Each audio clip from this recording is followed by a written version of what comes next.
नमस्कार दोस्तों। आज मैं आपको वैशाख मास महात्म के 17वें अध्याय की कथा सुना रहा हूँ।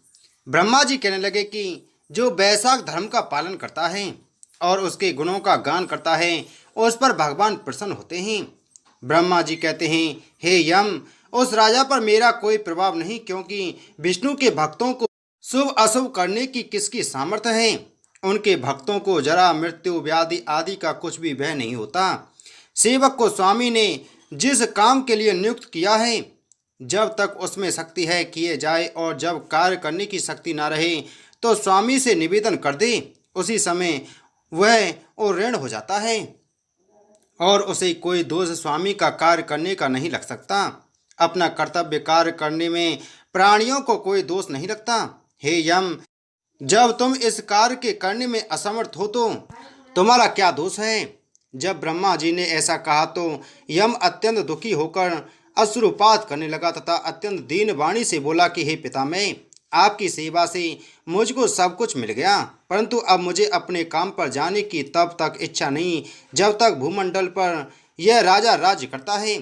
जब तक इस राजा को इस कार्य से मैं चलायमान नहीं कर देता, मुझको विश्राम प्राप्त नहीं हो सकता।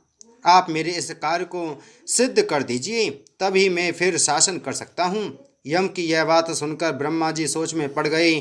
थोड़ी देर विचार करके ब्रह्मा जब यम को समझाते हुए बोले कि हे यम, इस वैष्णव धर्म में परायण राजा का निग्रह तू नहीं कर सकता, और यदि क्रोधवशात तू नहीं मानता तो विष्णु भगवान के पास चलते हैं, जैसी वह आज्ञा करेंगे वैसा ही किया जाएगा। ऐसा कहे ब्रह्मा जी यम को साथ लेकर क्षीर सागर में गए और निर्गुण स्वरूप परमेश्वर अद्वितीय पुरुषोत्तम भगवान की सांख्य योग्य से स्तुति करने लगे।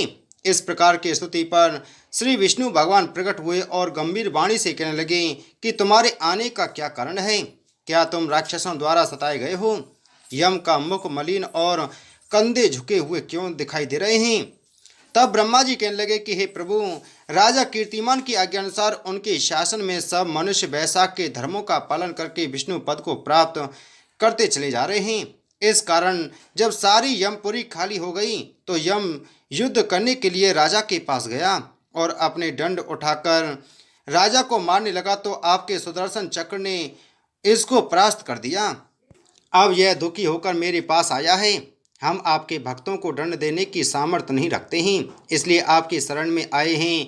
अब हे महाप्रभु, आप राजा को दंड देकर यम की रक्षा कीजिए। ब्रह्मा जी की यह वार्ता सुनकर भगवान कुछ हंसकर कहने लगे कि हे ब्रह्मा जी तथा यम, मैं लक्ष्मी जी अपनी देह और प्राण भी त्याग सकता हूँ। श्री वत्स कौस्तुभ मणि तथा बैजंती माला का त्याग कर सकता हूँ। श्वेत दीप, बैकुंठ, क्षीर सागर, गरुण और शेष को भी छोड़ सकता हूँ, परंतु अपने भक्तों को नहीं छोड़ सकता। आप ही सोचिए, जिन्होंने मेरे लिए सर्वस्व त्याग दिया और अपनी आत्मा मुझ में ही लगा दी, मैं उनको कैसे त्याग सकता हूँ। फिर भी हे यम, मैं तेरे दुख को दूर करने का उपाय बतलाता हूँ। इस राजा की आयु मैंने 10,000 वर्ष कर दी है, जिसमें 8,000 वर्ष बीत चुके हैं। अब 2,000 वर्ष की आयु और भोग कर वह मेरी सायुज मुक्ति को प्राप्त होगा। तब बैन राजा का एक राजा बड़ा दुराचारी होगा और सब वेदोक्त धर्मों को नष्ट कर देगा। वैशाख धर्म भी लोप हो जाएंगे। फिर मैं पृथु का अवतार लेकर अपने धर्म की स्थापना करूंगा और वैशाख धर्म भी मनुष्यों से करवाऊंगा। जो मेरा भक्त, जिसने मुझ में ही अपना ध्यान लगा दिया है और सर्वस्व त्याग दिया है, वह कोई हजारों में से एक ही होता है।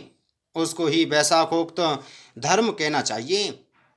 बहुत थोड़े मनुष्य पृथ्वी पर मेरे इस धर्म को जानने वाले हैं।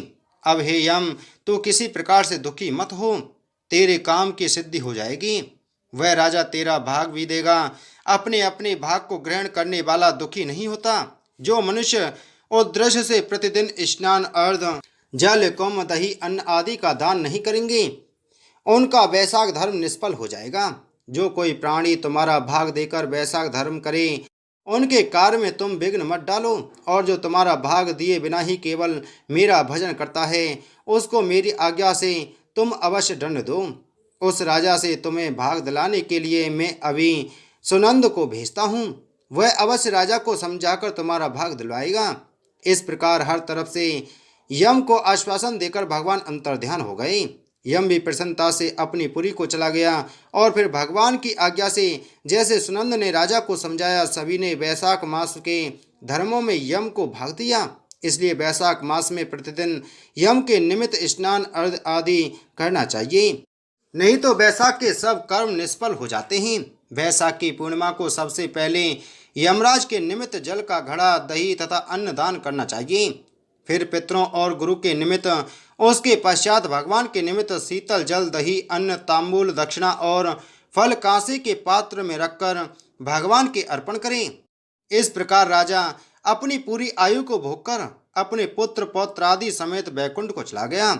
जब वह राजा बैकुंठ को चला गया तो बैन नाम का महापापी और नीच राजा हुआ। उसने सब धर्मों तथा वैशाख के धर्मों का भी लोप कर दिया। वैशाख मास महत्तम 17वां अध्याय संपूर्ण। बोलो वैशाख मास महत्तम की जय। बोलो विष्णु भगवान की जय।